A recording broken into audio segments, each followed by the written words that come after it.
Naam, mtazamaji wa Baragumu Live, karibu tena katika sehemu ya pili ya mahojiano. Tumemaliza sehemu ya kwanza na kama tulivyokuambia mwanzo wakati tunaanza kipindi kwamba kwenye sehemu ya pili tutakuwa na ugeni, na mgeni wetu siku ya leo ni Mariam Shayo, afisa ustawi wa jamii kutoka pale NEMC kuelekea siku ya mazingira ambayo itakuwa ni kesho. Bi Mariam, karibu. Asante sana. Karibu sana. Asante. Uko vizuri? Nipo salama kabisa. Ndio. NEMC wanasemaje huko? NEMC ni salama na tunaendelea na harakati za kutunza na kudhibiti mazingira yetu. Okay. Ndio. Sawa, kesho ni siku ya mazingira. Ndio. Na siku hii kwenu ni ina umuhimu gani? Katika dunia nzima kila tarehe 5 mwezi wa 6 dunia inaadhimisha siku ya mazingira duniani. Ndio. Ambako uadhimishaji huu ulianza mwaka 1973 baada ya kikao kilichofanyika Umoja wa Mataifa 1972 mjini Stockholm nchini Sweden, na baada ya hapo sasa ikawa kwamba kila mwaka tunaadhimisha. Tanzania tunaadhimisha siku yetu hii kesho, na kauli mbiu yetu ni Dira 2050 tuwajibike kukijanisha Tanzania. Kwa hiyo tunafanya jitihada nzima za kuhakikisha Tanzania yetu inakuwa ya kijani. Ndio. Jitihada ni kuhakikisha Tanzania inakuwa ya kijani. Inakuwa ya kijani na utunzaji wa mazingira unakuwa ni priority yetu ya kwanza. Na katika kuadhimisha siku hizi tumeweza kupanda miti. NEMC imefanikiwa kupanda miti zaidi ya 40,000 nchi nzima. Tarehe 29 mwezi wa 5 NEMC tumetimiza miaka 40 ya taasisi. Kwa hiyo na tulifanikiwa kupanda miti zaidi ya 40,000 nchi nzima, ikiwa pia ni sehemu ya uadhimishaji wa siku hii ya mazingira duniani. Okay. Katika kuadhimisha hiyo siku, pengine mtazamaji au mwananchi ambaye yupo hivi sasa anakusikiliza, yeye kwa upande wake anaweza akafanya kitu gani ili asaidie katika utunzaji wa mazingira? Utunzaji wa mazingira uko mpana zaidi, ambako tunasema kwamba mazingira yanatunzwa kuanzia level ya familia, taasisi na hadi level za juu zaidi. Katika level ya mwananchi mmoja, tunaendelea kuhamasisha upandaji wa miti katika level ya familia nyumbani. Tunasema kwamba at least kila nyumba panda miti 5. Miti ile 5 ikikua inaenda kutunza mazingira vizuri, kwa sababu inapata kivuli, tukipata na miti ya matunda tunapata matunda hapo, lakini pia katika kuendelea tunaendelea kutoa elimu ya kutokutupa taka ovyo. Yes. Okay. Kwenye mazingira tunazungumza vitu vingi ambavyo vinamzunguka mwanadamu au viumbe hai kiujumla. Ndio. Kwa nini msisitizo umekuwa zaidi katika upandaji wa miti? Tunaona leo kwamba dunia tunapitia changamoto kubwa sana za kimazingira au mabadiliko ya tabia nchi kutokana na ukataji wa miti.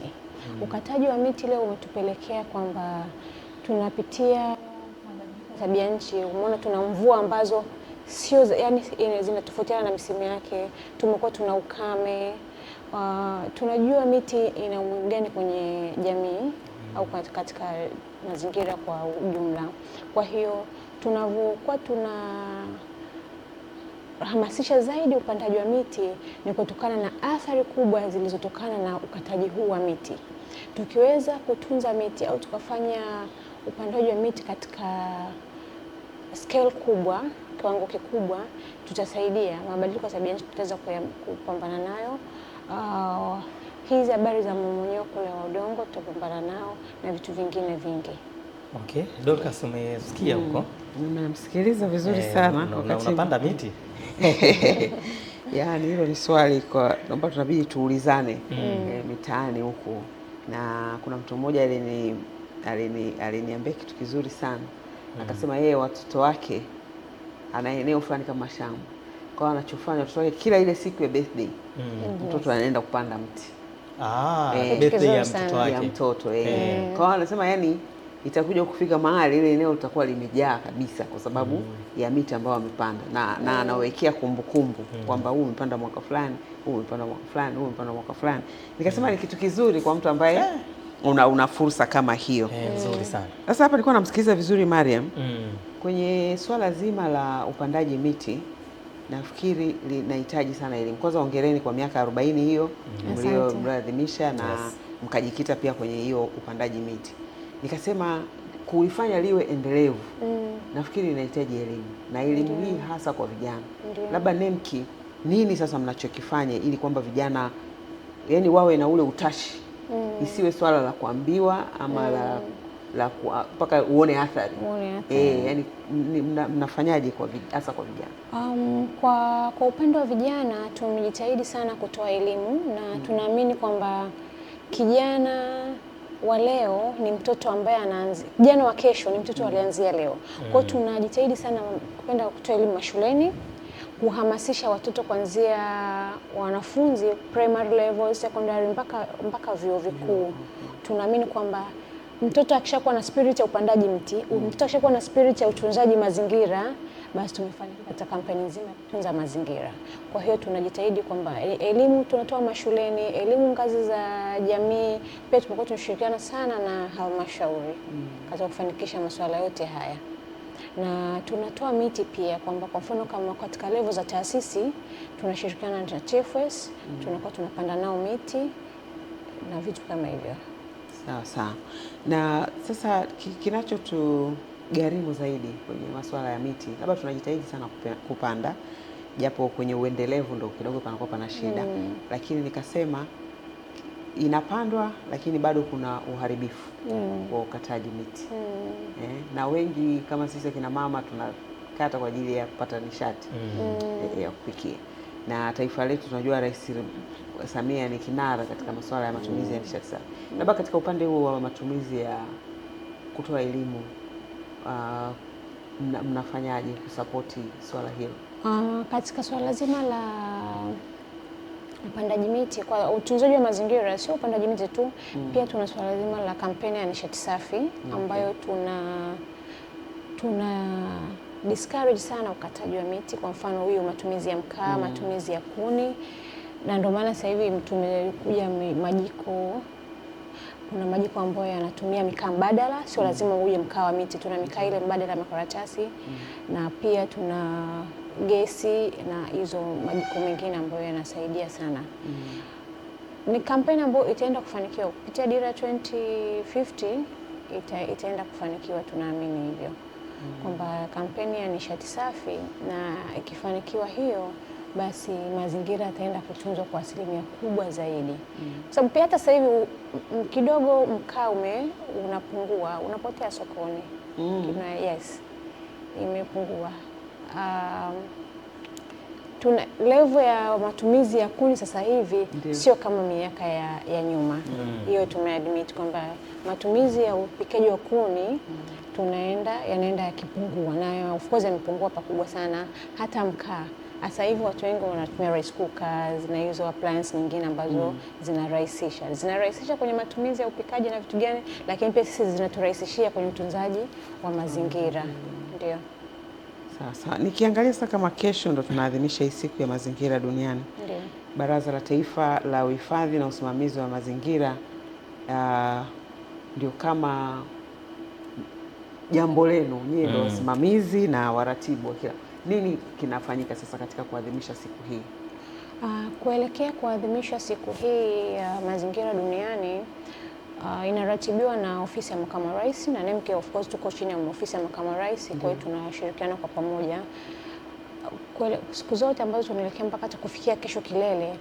Tarehe 2 mwezi wa 6 tulifanya kongamano la vijana Chuo Kikuu cha Dar es Salaam, na hii ilikuwa lengo kubwa ni kutoa elimu kwa vijana kuhusu masuala mazima ya utunzaji wa mazingira. Na kesho kuanzia hiyo mpaka kuna maonyesho pia yanaendelea Dodoma, yanaendelea kuhusu zima la utunzaji wa mazingira kwenye mabanda. Lakini kesho ambako ni kilele kitafanyika Dodoma, na mgeni rasmi tunamtegemea atakuwa ni Mheshimiwa Rais. Kwa hiyo kipindi chote hiki tunaendelea pia tunashirikiana na taasisi mbalimbali, mataasisi binafsi na kupitia mikoa, halmashauri zote tunafanya kampeni hizo za upandaji miti, za ukusanyaji wa taka, kutotupa taka ovyo. Vote ni katika kuhakikisha kwamba tunaadhimisha siku yetu hii ya mazingira duniani, huku tukiwa tumehifadhi mazingira kwa kiwango kikubwa sana. Umegusia hapo swala la taka. Ndio. Nikasema na lenyewe ni tatizo katika utunzaji wa mazingira. Labda NEMC nini mnakifanya sasa kuhakikisha jamii inaelimika, lakini vile vile kunakuwa kama na ule utaratibu wa kuzitenganisha hizi taka ngumu zisichanganywe labda na mataka kama ya chakula na vitu kama hivyo. Okay. Baraza la Taifa la Uhifadhi na Usimamizi wa Mazingira katika swala zima la taka, of course tumejitahidi sana na tunaendelea kujitahidi kwa sababu kupitia elimu, na kazi hii ya taka tunashirikiana na wenzetu halmashauri, wao ndo wanaosimamia swala zima la ukusanyaji na kuhakikisha zinafika dampo. Sisi tulikuwa tunawasimamia wao, tunashirikiana kwa karibu. Sasa hivi tumeanzisha kuanzia hizo kampeni za familia na mataasisi katika swala la kuchakata, kwamba tukifika tuone una dustbin ya kuweka taka hizo taka ozo, kuna dustbin ya kuweka plastic na vitu vyote hivyo, kwamba vinakuwa havichanganywi, kwa sababu pia tunaamini kwamba taka ni fursa. Yani hakuna taka ambayo inatakiwa tu iwe wasted, no, kwamba kila taka ni fursa. Ile mabaki ya vyakula ni mbolea. Tukienda kwenye hizo papers kama hizi bado zinaenda kuchakatwa, zinakuwa ndo mkaa mbadala. Plastiki nazo zinakuwa zinarejelezwa, zinaenda kuzalisha bidhaa nyingine. Kwa hiyo tunaendelea kusisitiza na kuhamasisha jamii kwamba waendelee kutenganisha taka, na ni elimu ambayo tunaendelea kuitoa. Sawa. Na hizo fursa umezitaja kwenye taka, jamii mnatumia namna gani kuhakikisha hiyo elimu inawafikia? Na hasa katika kuna yale maeneo nyumbani tunazalisha taka, lakini kuna yale maeneo yenye watu wengi ambayo yanazalisha taka nyingi. Je, mnajaribu kufika na kutoa elimu, kwa sababu pale wanaweza wakatokea hata watu wakatumia fursa hiyo kujinufaisha? Elimu inaendelea kutoka, kwa ndio maana leo unaona kwamba kuna wale ambao wanakusanya machupa. Ndio. Hapa kwenye kipindi cha Baragumu tunawapa jina la afisa mazingira. Maafisa mazingira. Maafisa mazingira. Yes, wanatusaidia sana maafisa mazingira wale wakikusanya zile, tayari kuna makampuni ambao wanapokea. Kwa hiyo kwamba mimi naamini maafisa mazingira wale wanapita, wanakusanya, zinaenda kwenye kampuni husika kwa ajili ya kuchakatwa. Maafisa mazingira wale wanapita, wanakusanya vingine, zinaenda. Kwa hiyo tayari ile ni fursa, na kama ni fursa kuna uelimu. Hawezi wale kupita tu bila kwamba elimu ilitangulia, ndio maana kikaweza kufanyika hiko. Ndio. Haya, Mariam, tulipotoka na tulipo hivi sasa, ndio, kuna mabadiliko yoyote ambayo kama NEMC mnayaona kwenye utunzaji wa mazingira? Yani tunajivunia NEMC kupitia miaka yetu 40. Tunajivunia mabadiliko ni makubwa, elimu imekuwa ni kubwa, na tunaona kwamba hakuna kitakachofanyika bila uzingatiaji wa uhifadhi wa mazingira. Hakuna kitakachofanyika bila kuzingatia uhifadhi wa mazingira, kwa sababu vinafanyika vitu vingi. Ukienda kwa mfano, kama lazima utaanzisha mradi wako, lazima utafanya tathmini ya athari kwa mazingira. Hii yote ni kwamba ni NEMC inasimamia hivyo vitu, na lengo kubwa ni nini? Lengo kubwa ni utunzaji wa mazingira. Tunaona vitu vingi vinavyofanyika ni vina focus kwamba athari yake kwa mazingira itakuwaje. Pia lazima ile athari iweze kuzuiwa kwanza. Kwa hiyo ni mafanikio makubwa. Okay. Na ukiangalia mnaona lile lengo ambalo mmejiwekea, labda baada ya miaka kadhaa, tunataka hali ya mazingira iwe hivi, limefanikiwa? Unaona linaelekea kufanikiwa? Linafanikiwa na tunaelekea, yani muonekano ni chanya na mwitikio ni mzuri. Kwa hiyo tunaamini kwamba tutafanikiwa kwenye swala zima la utunzaji wa mazingira kwa asilimia ambazo tunatarajia kuzifikia. Okay. Sasa nimependa Mariam alivyozungumza kwamba hakuna taka ambayo inaachwa tu.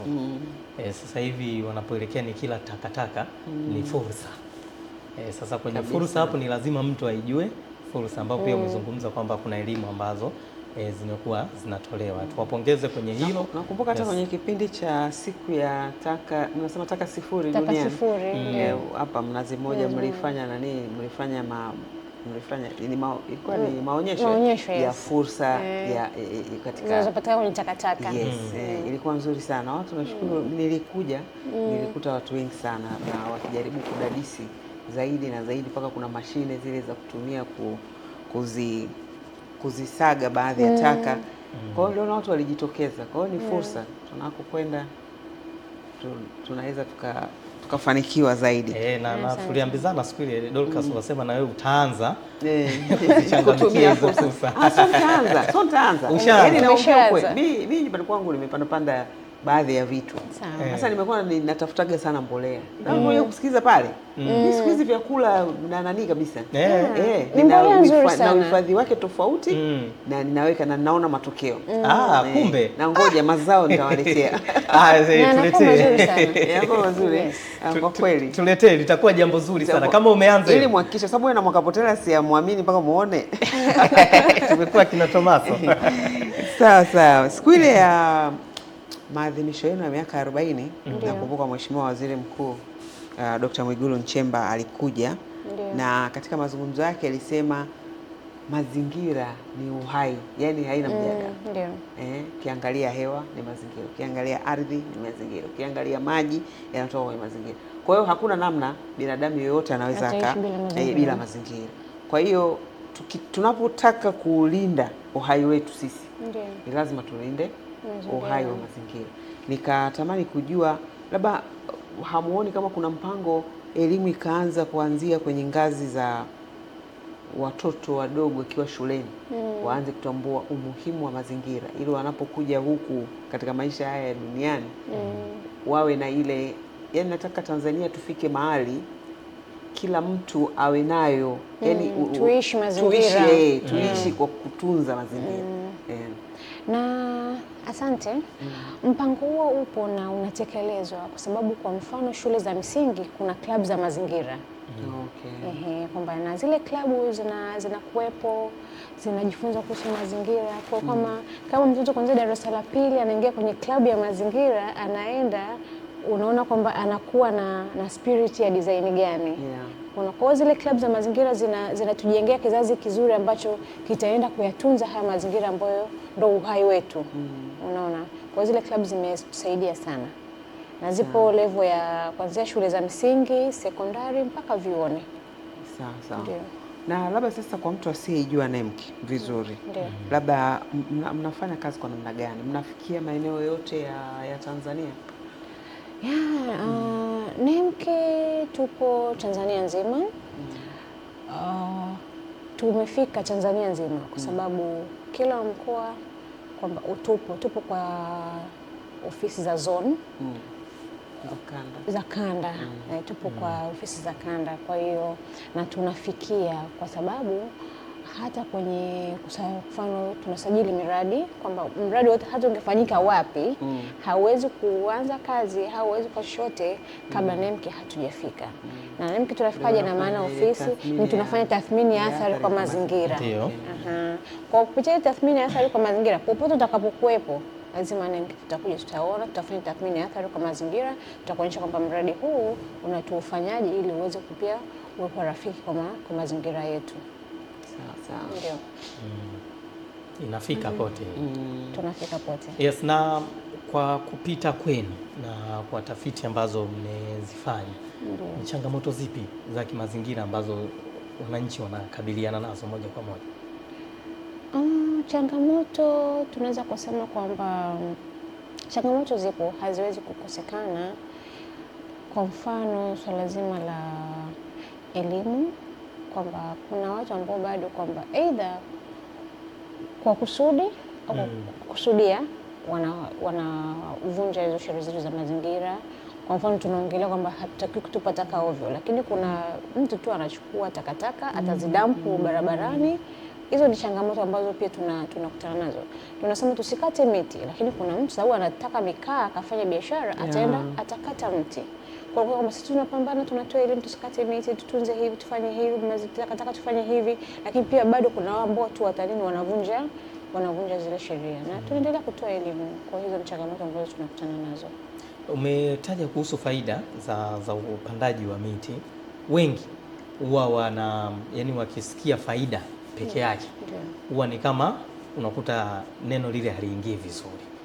Huwa wanahitaji kupata madhara ya hiko kitu wanachokifanya ili aweze kuelewa vizuri. Sasa kwa mtazamaji wetu ambaye anaangalia sasa hivi Baragumu Live, pengine unaweza tukagusia kidogo madhara ya kukata miti hovyo ambayo anaweza akakutana nayo yakaikumba jamii. Yes, nilizungumza awali kwamba ukataji wa miti ovyo umepelekea madhara makubwa. Ndio tunapambana na mabadiliko ya tabia nchi.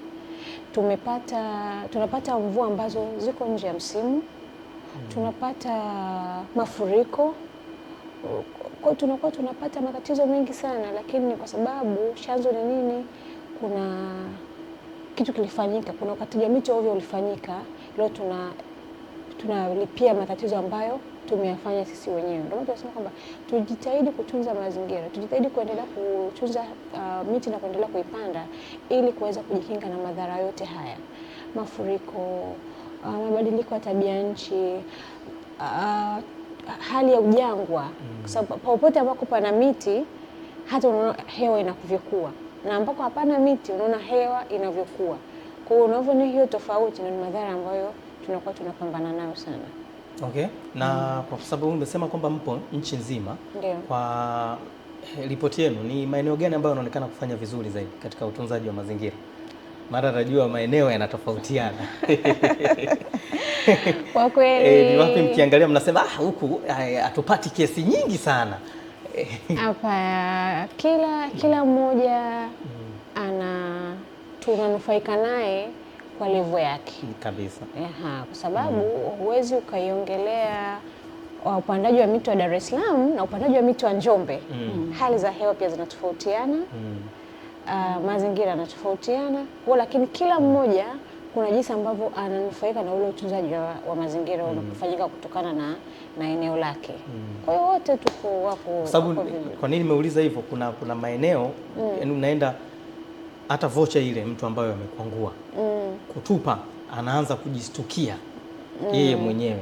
Alafu kuna eneo mtu anatupa tuna ajali wala nini na anaendelea. Maeneo tofauti ambayo nimeenda, yani kwanza wewe mwenyewe unakaa pale, yani hata kama umekwangua tu vocha hivi uoni pa kutupa. Ile hali ya mazingira tu inakufanya ujiulize. Na sio kusema labda tunatumia lugha labda sio ushuani, ni eneo tu la kawaida, yani mpaka wewe mwenyewe tu yani unaanza kujisuta kwenye nafsi yako. Alafu kuna ile maeneo mengine unaona tu watu hawajali, wala mtu amemaliza zake kunywa maji anatupa na anaendelea na shughuli zake. Ndio maana tunasema nilikuwa katika mlengo huo. Elimu ya mazingira inaanza katika level ya mtu binafsi. Yaani mimi nikiamua kwamba hii vocha na kwangua ni itupe chini, au hii vocha na kwangua ni itupe kwenye dustbin, tuashumu kwamba 90% tutakuwa tuna akili ya kutupa kwenye dustbin. Ina maana tumeenda kutunza mazingira. Lakini mimi mwingine na mwingine akawa na akili kwamba tutupe hapo. Unaona? Kwa hiyo tunaendelea kusema kwamba elimu ya mazingira na utunzaji mzima wa mazingira unaanzia katika level binafsi. Unaona? Kwa hiyo ndio maana tunasema elimu haiishi. Yaani swala sisi la kutoa elimu hatujawahi hata kupumzika, hatujawahi kufuata kupumzika, kwa sababu ni kitu ambacho lazima kifanyike, japo unajua tukukumbushe. Unaona, lazima iwe inafanyika, ni endelevu, na hizo ambazo zitakuwa zinaendelea kusimamiwa. Labda sasa kwa upande wa kwenye miradi na viwanda, ndio labda NEMC inafanya nini kuhakikisha maeneo haya wanazingatia sheria za mazingira, lakini vile wanapunguza, ili kwa lengo la kupunguza uchafuzi wa mazingira? Kwa sababu tunaamini kwenye maeneo kama haya wakati mwingine kama ni kiwanda unaweza kukuta kinazalisha fine, lakini labda zile chemicals zinazotumika pale zisiende kwenye jamii. Ni namna gani mnasimamia masuala kama haya? Kwa upande wa viwanda na miradi inayofanyika, na ndio maana sisi NEMC hautoanzisha mradi wako wote au kufungua kiwanda chako chochote kabla hujapitia mchakato wa kufanya tathmini ya athari kwa mazingira. Mchakato ule wa tathmini ya athari kwa mazingira unaenda kuonyesha kila kitu kitakaa wapi, kama unahusika na chemicals utazichakataje mpaka mwisho ifike ni end product ambayo haina athari kwa mazingira yoyote. Kama itakuwa maji yako ambayo unajua kwamba yanakuwa na chemicals, lazima tuone una treat vipi ili akija kuachiwa yao ni hayana athari kwa mazingira. Ndio maana tunasisitiza kwamba wawekezaji wasianzishe miradi bila kufanya tathmini ya athari kwa mazingira. Na kianzisha bila kufanya tathmini, mnachukua labda sheria zinawaruhusu, kuna namna mnachukua hatua? Kuna sheria zake na atafuatilia, lakini pia atakuja kuifanya tathmini ya athari kwa mazingira. Japo alishaanzisha, lakini ile tathmini ya athari kwa mazingira tutaifanya kwa kumuelekeza hapa uliweka hivi, basi boresha pafanye hivi. Lakini anapata adhabu kidogo kwanza. Kwa nini ameanza kabla? Wakati tayari kashaathiri au sheria imenyamaza kwa muda huo. Sheria nayo ina jinsi yake ambayo inaongea kwamba atafanywa nini na kufikia hapo, lakini ni kwamba chochote kinachoanzishwa ambacho kilishaanzishwa kitafanywa tathmini ya athari kwa mazingira kwa mrengo ule ambao umeshaanzishwa. Lakini tunaendelea kusema kwamba yule ambaye hajaanzisha bado mradi wowote afanye hii tathmini ya athari kwa mazingira kwanza. Kwa sababu ile ni broad, inagusa kuanzia climate change, hii mabadiliko ya tabia nchi, inagusa wafanyakazi wako watatreat vipi, mazingira yetu pia kama upandaji miti tutafanya kwa design gani. Kwa hiyo inakuwa imebeba vitu vingi ndani. Ukifanya ule mchakato you are safe, yani utakuwa salama kabisa kwako wewe na katika mazingira. Kwa hiyo ina maana hata yeye mwenyewe inamsaidia.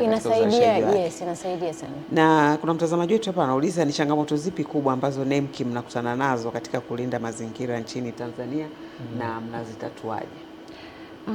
Changamoto tunaweza kupitia of course ni nyingi, lakini kwa sababu tupo kwenye utunzaji na usimamizi wa mazingira, ndio tulichorasimishwa, tuliambiwa tunakifanyia kazi.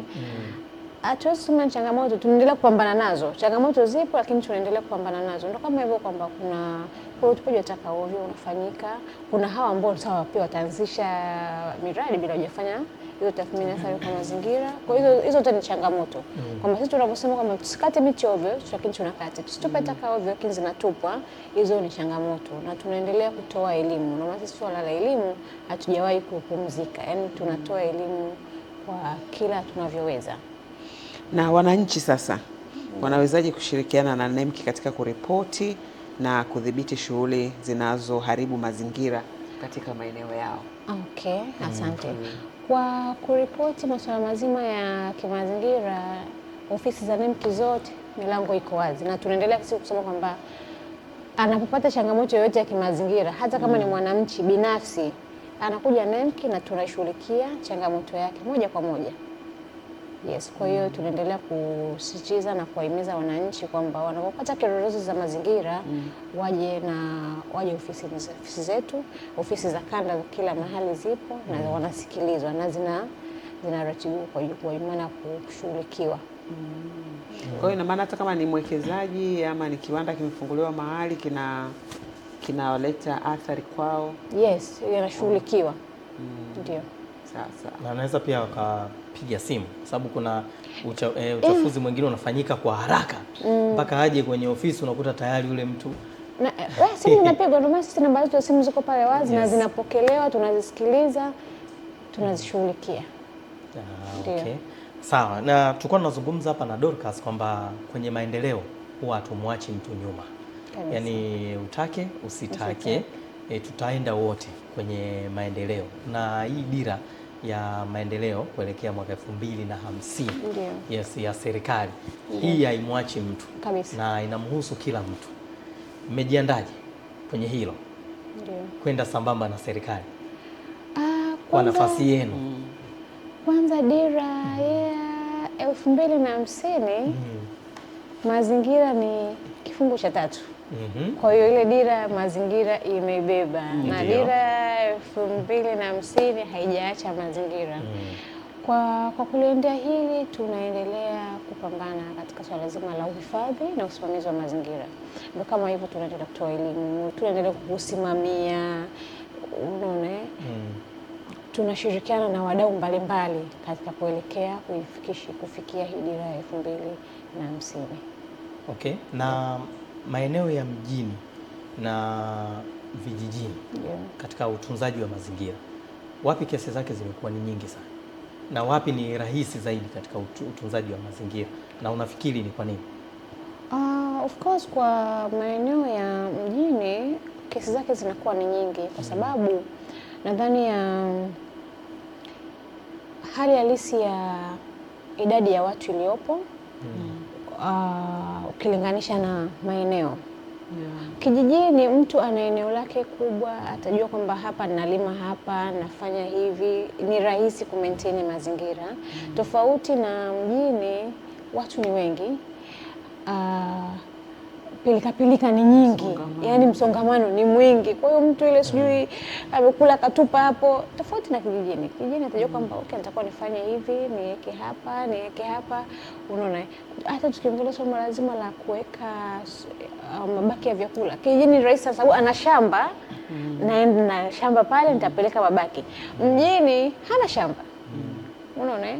Kwa hiyo unakuta kwamba automatic tu yeye anakuwa kwamba okay, naweza nikatupa hapo. Unaona? Kwa hiyo tuna changamoto kubwa. Kijijini ni rahisi na tunaweza, mjini changamoto yake ndio hiyo kwamba msongamano. Okay. Haya, wakati Debra hapo anajiandaa anatuandalia nilikuwa na swali moja hapa la mtazamaji. Anasema umezungumzia swala la utupaji taka ovyo, lakini anasema wanakosa saa nyingine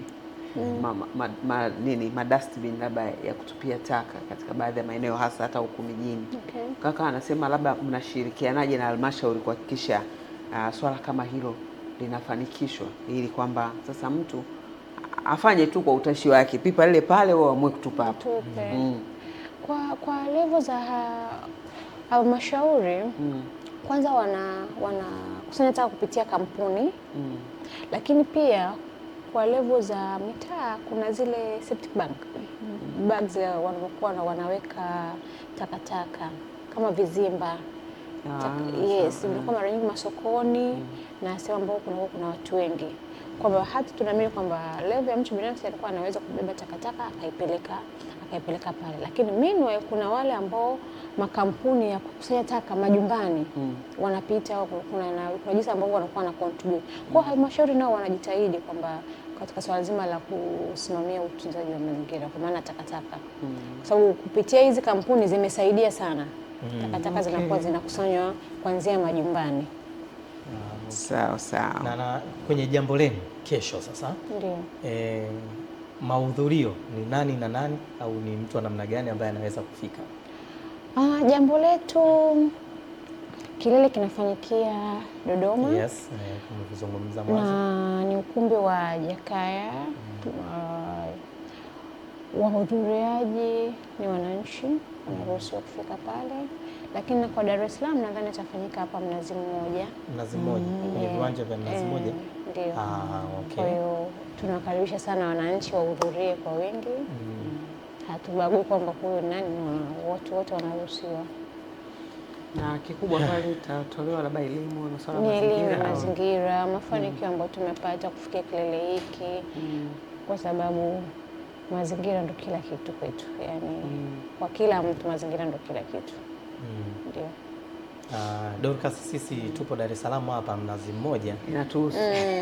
Tena hapo kabisa. Tena sisi yani hatutumii bajaji, hatutumii pikipiki. Hata basikeli. Ili kuto kuchafua mazingira. Tunaamua kutembea tu kwa miguu yetu kufika katika. Kwa hiyo Mariam, utakuwepo wapi? Utakuwepo Dodoma, utakuwepo wapi? Kwa Mnazi Mmoja. Basi sawa, tushapata mwenyeji. Karibu sana. Hatuwezi tena tukaanza kuhangaika, tayari mwenyeji wetu yupo pale. Basi tutapokelewa moja kwa moja. Dorcas. Nilikuwa nataka nizungumzie tu hii kauli mbiu kwa hapa kwetu aliitaja kwamba dira ya taifa 2050 tuwajibike kukijanisha Tanzania. Hii tunatakiwa tuwajibike. Yaani nimependa inaibua ule utashi ndani yako wa kuwajibika. Lakini ya kidunia inasema kukabiliana na mabadiliko ya tabia nchi kwa vitendo. Yaani umeona dira zote zinatutaka ianze kwa mtu binafsi. Na kwa namna hiyo tukianza kwa mtu binafsi na imani tutapiga hatua kubwa sana kuliko hata hii tulioiona ya miaka 40 tangu Baraza la Taifa lianze kufanya hii kazi. Yes, ni muhimu sana. Yaani ikianzia kwako binafsi. Yaani kwanza kabla hujaambiwa au kabla hujaja sijui kushtakiwa au kufanya nini, wewe mwenyewe tu uanze hivi, mimi kwa nini nachafua mazingira? inaanzia kwako kwenye wewe. Ndio tunasema mazingira ni mimi. Ni jambo inaanza katika level binafsi. Yani kwamba ni mimi. Ulikuwa unanisimulia Dorcas jana, sijui ni wapi huko, unakuta profesa anakuja na baiskeli. Sio kama uwezo wa kuendesha gari hana, anao vizuri tu, lakini yeye mwenyewe ameona katika kusaidia kutunza mazingira. Ngoja mimi niwe mfano. Anatunza mazingira lakini pia kwa ajili ya afya yake. Kwa ajili ya afya yake. Anafanya mazoezi. Sawa. Basi tuwatakie kila laheri katika hilo. Hapa Mnazi Mmoja bila shaka tutakuwepo, lakini kwa Dodoma kule wapo wenzetu kule kina Mwacha, kina Roda na wenyewe pia wapo. Neno lipi unaweza ukawaachia Watanzania kuhusu kuelekea siku hiyo? Katika kuelekea kilele cha siku ya mazingira duniani, tunaendelea kukumbusha jamii, kuendelea kuhamasisha jamii katika utunzaji na uhifadhi wa mazingira, tukiamini kwamba tukianza katika level ya binafsi, kuanzia familia, mtoto, mtu mzima mpaka taasisi, tuamini kwamba mazingira ndo maisha yetu, mazingira ndo uhai wetu, kwamba lazima tuyatunze na hayo pia yatatutunza. Tusipoyatunza mazingira hayawezi kututunza, ndo hayatatuletea athari nyingi zaidi kwa kutokuyatunza. Kwa hiyo tuendelee kuisisitiza jamii kwamba mazingira ni uhai, tuyatunze, yatutunze. Haya, asante Mariam Shayo. Ni katika sehemu ya pili ya mahojiano tulikuwa na afisa ustawi wa Baraza la Uhifadhi na Usimamizi wa Mazingira hapa nchini NEMC, Mariam Shayo. Mimi ni Kenny Malila, Dorcas Raymond Mtenga tulikuwa naye pia hapa. Tupate burudani kidogo. Baada ya hapo tutakwenda kwenye marudio ya Asubuhi Njema.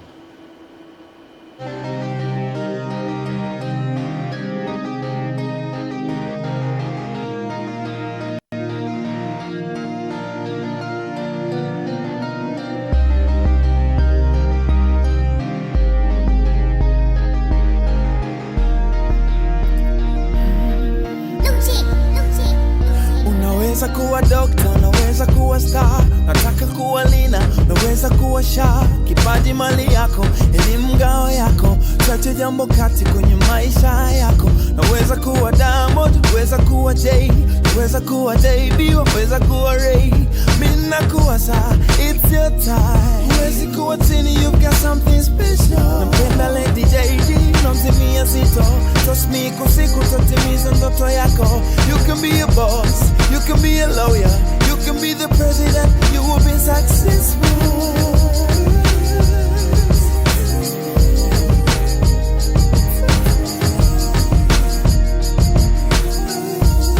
Wakati wako ndio leo, kutimiza malengo yako, na kusianza sasa.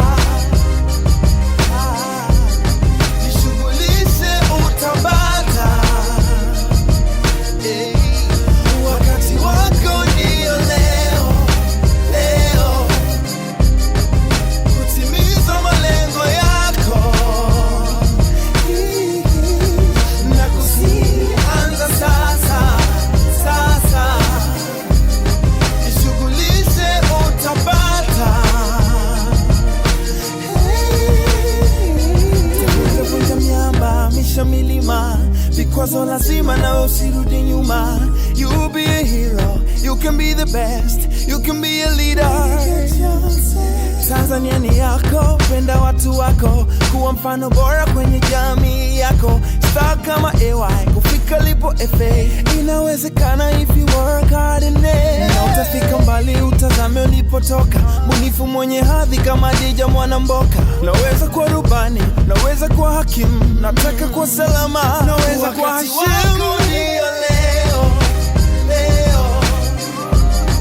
Kutimiza malengo yako, na kusianza sasa. Jishughulishe utapata.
kumbe nilikuona kama demo kuzukia. Miezi 7 mbele iliendelea na mapenzi kwako yakapungua, kumbe ulikuwa na mimba ya kujifungua. Miezi yote hiyo wala hukuniambia, ulijua lazima nitaisagia, na ndiyo ndoto yangu hiyo ilikuwa. Na ulipojaribu mimi kuniambia katu na mimi kakukatalia. Salome mpenzi wangu kaanza kulia, kwa uoga wangu mimi nikakwambia tuonane siku inayofuatia. Kwa unyonge Salome ukaitikia. Salome juu ya kaburi lako nalia, nilio nakisikia. Dakika za mwisho mpenzi wangu najutia kosa nilokufanyia. Salome juu ya kaburi lako nalia, nilio nakisikia. Dakika za mwisho mpenzi wangu najutia kosa nilokufanyia. Siku ya pili tena nilipofikia, asubuhi mapema mimi nikakimbia na kuelekea Mbeya. Huku nyuma Salome ulinigojea, saa dakika sekunde zilipotea. Ulichoka mpenzi kwa kunigojea, ikakubidi uje kuniulizia. Nyumbani wakasema Duli ameshakimbia. Salome mpenzi wangu ulinyong'onyea, asikupita dakika ukazimia.